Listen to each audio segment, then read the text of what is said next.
Құрметті аналар, әпкелер, қарындастар, баршаңызды көктемнің шуақты мерекесі 8 наурыз-Халықаралық әйелдер күнімен шын жүректен құттықтаймын.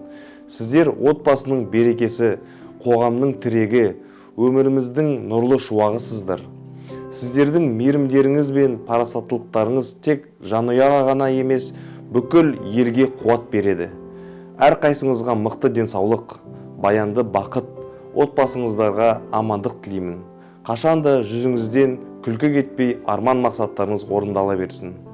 Осы орайда өмірімнің басты тірегі жан-жарым Нәзілге және сүйікті қыздарым Хадиджа мен Ясминге ерекше алғысымды білдіріп, оларды да көктемнің ең әдемі мерекесімен құттықтағым келеді.